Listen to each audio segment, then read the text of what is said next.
महापरिवारे शरणं श्रुतिस्मृतिपुराणानाम् आलयं करुणालयं नमामि भगवत्पादशङ्करं लोकशङ्करं श्री चन्द्रशेखरेन्द्र यतीन्द्र सरस्वतीनां शान्तान्तलिङ्गकलितापुभापुकानां काञ्चीपुरस्थितिभोन्नत कामकोटिपीठे उपास्त्रवतां शरणामुपासे महापरिवा அனுகிரகத்தோட இந்த சேனலில்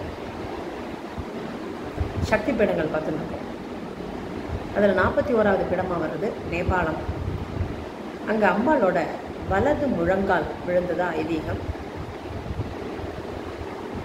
சக்தியாக திகழ்பவள் மகாமாயான்னு அழைக்கப்படுவர். பைரவர் க்ஷேத்திரத்தை காக்கிற பைரவர் கபாலி.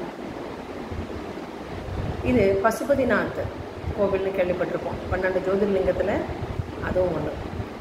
அது பசுபதிநாத்ங்கிறது நேபாளத்தில் இருக்குது. நேபாளம் என்ன தெரியும் எல்லாருக்கும், முழுமையான இந்துக்கள் வாழ்கின்ற பூமி. இன்றைக்கி மன்னராட்சி தான் நடந்துட்டுருக்கு. ரொம்ப அற்புதமாக இந்து கோவில்கள் கிட்டத்தட்ட ஒரு 2000 கோவில்கள் அங்கே இருக்கிறதா பார்க்குறோம். அற்புதமான பூமி. இது கோஷ்ட மண்டபம் அப்படின்னு அதுக்கு பேராக இருந்தது தான் இன்றைக்கி காட்மாண்டு என்று அழைக்கப்படுகிறது. 29,050 அடி உயரமுள்ள கௌரி சங்கர் அப்படிங்கிற அந்த மவுண்ட் எவரெஸ்ட் இருக்கு இல்லையா, அங்கே எல்லாமே அதுக்கு அரணாக அமைஞ்சிருக்குங்க. கஞ்சன்ஜங்கா, தவளகிரி, நந்ததேவி அப்படின்னு நிறைய சிகரங்கள் அமைந்த பகுதி அது.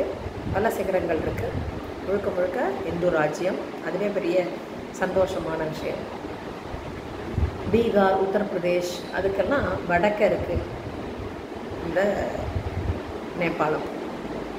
நிறைய காடுகள், அடர்த்தியான காடுகள். அங்கே இருக்கிற எல்லா வீடுகளுமே கட்டடங்கள் எல்லாமே மரங்களால் ஆனது. ஏன்னா காடு பகுதி இல்லையா, இல்லை எல்லாமே மரங்களால் ஆனது. அங்கே முக்கியமாக என்னென்னா, இவ்வளவு காலனி ஆதிக்கம், பிரிட்டிஷார் கீழே இத்தனை காலனி ஆதிக்கத்தில் சுற்றி இருக்கிற அத்தனை கண்ட்ரி இல்லாமல் இருந்தப்பையும் அப்பவும் சரி இப்போவும் பிரிட்டிஷ் ரூல் இல்லாத மன்னராட்சியை இன்றைக்கும் தொடர்ந்து இருக்கிற ஒரே நாடுன்னா அது நேபாளம் தான்.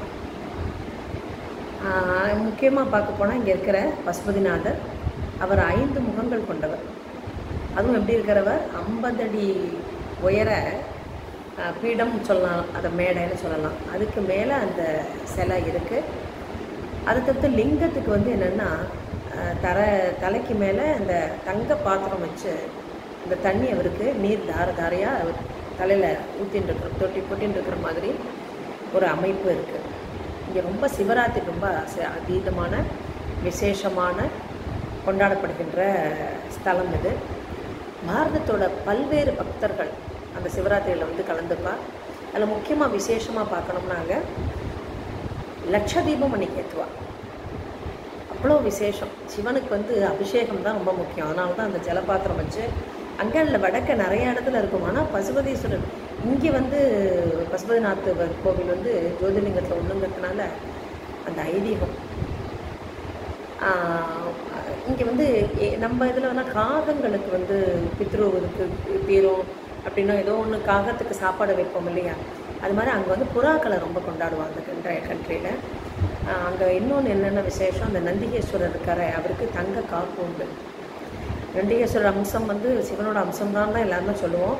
இல்லைனாலுமே அத்வைத சித்தாந்தத்தில் எல்லா ஜீவராசிகளுமே சிவனோட அம்சம்தான், எல்லாம் ஒன்று தான். ஸோ அந்த பெரிய நந்திக்கு தங்க காப்பு. அந்த நந்திக்கும் கோவிலுக்கும் நடுக்கிற ஒரு தங்கத்தாலான பசுவும் உண்டு. அங்கே பசு ஹிந்து ராஜ்யம்னா பசுவை அப்படி ஆராதனை பண்ணுற ராஜ்யம். அந்த பசுவோட ஒரு தங்கத்தினாலான பசு. இங்கே ஓடுற நதி பாகவதி நதின்னு பேர். 1400 வருஷத்துக்கு பழமையான மச்சேந்திரநாதருங்கிற அந்த கோவில் வேறு இருக்கும். இது பாடன்கிற இடத்துல இருக்குது. நேபாளில் பாகமதி நதிக்கரையில் உள்ள குஹேஸ்வரி கோவில், இதுதான் தனுர்வேத சக்தியை தரக்கூடியதாக சொல்லப்படுறது ஐதீகம். குஹேஸ்வரி கோவில் இது இதுதான் பராசக்தி பீடம். அங்கே இந்த குஹேஸ்வரி கோவில்ங்கிறது தான். நேபாளத்தில் என்ன விசேஷம், சால கிராமங்கள் ருத்ராட்சம். சிவனோட அந்த 3வது கண்லேருந்து அந்த தெரித்த துளிகள் தான் ருத்ராட்சம்னு பொதுவாக கருதப்படுறது இல்லையா. அந்த கண்டகி நதியில் சால கிராமங்கள் ரொம்ப விசேஷம். அந்த கோரங்கி மலையில் ருத்ராட்சங்கள் ரொம்ப விசேஷமாக இங்கே கருதப்படுத்துகிறது. சரியா? அதனால் அவசியம் பார்க்க வேண்டிய தலம்னு சொல்கிறத விட சக்தி பீடங்கள்னு முக்கியமாக நம்ம சொல்ல வேண்டியது இந்த பசுபதிநாத் கோவிலும் மற்ற அந்த குஹ்யேஸ்வரி கோவிலும் அவசியம் பார்க்க வேண்டிய ஒன்று. 42வது தலமாக கருத சக்தி பீடங்களில் இருக்கிறது பகுலா. இங்கே வந்து அம்பாளோட இடது முழங்கால் விழுந்ததா ஐதீகம். பகுலாவில் வந்து பைரவர் பேர் பிருகர்னு பேர்.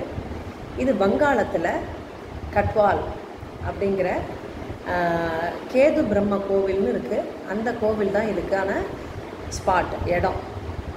கேது பிரம்ம கிராமம்னே அதுக்கு பேர். சர்வ மந்திர கவச்ச மந்திர சக்தியெல்லாம் நம்மளோட மந்திர சக்தி செய்ய செய்ய செய்ய கவச்சமாக அது நம்மளை காக்கும்னு சொல்லுவா இல்லையா? அந்த மந்திரங்கள் சித்தியாகிற இடம் எதுன்னு சொல்கிறா. அறிவு, தெளிவு, ஆற்றல் எல்லாமே இங்கே தூண்டிவிடக்கூடிய ஆற்றல் இங்கே உண்டு. முக்கியமாக அந்த மூலாதார சக்கரம் இருக்குது இல்லையா? இதில் சௌந்தரங்களில் சொல்லுவாளே, சதுர்பிஹி ஸ்ரீகண்டைஹி சிவயுவதிபிஹி பஞ்சபிராபி பிரபின்னாபிஹி சம்போ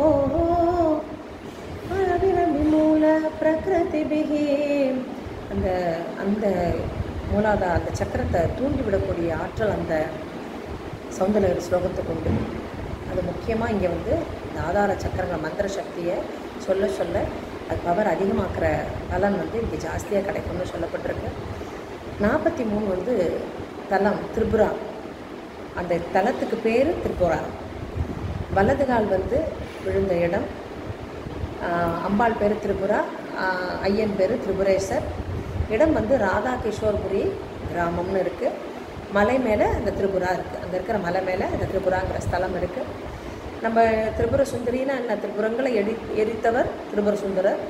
அம்பாள் வந்து திரிபுரங்கள். முக்கியமாக அந்த மும்மலம் இருக்குது இல்லையா, அந்த மும்மலத்தை அகற்றுறது தான் திரிபுரம்னு சொல்கிறது. ஒரு எப்படி சொல்கிறது, அதை வந்து திரிபுரங்கள்னால் 3 உலகங்களை அழித்ததுன்னு வச்சுக்கலாம். ஆனால் ஒரு சிம்பாலிக்காக சொல்லப்பட்டிருக்கிற விஷயம் என்ன, நம்மளோட ஆணவம், மாயை, கண்மம், அந்த 3 மலங்களை அழிக்கக்கூடியவள் அதான் காமாட்சி. அந்த திரிபுர சுந்தரி ராஜராஜேஸ்வரி. அவள் பேர் லலிதா, காமாட்சி, காமகோட்டி எல்லாமே அவளுக்கு உண்டான பேர்கள்.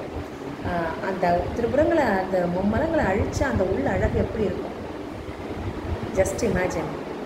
அவ்வளோ சுத்தமாக அம்பாள் வந்து நம்மக்கிட்ட ஐக்கியமாகி நம்மளோடைய ஒன்றி போகிற மாதிரி இருக்கும்.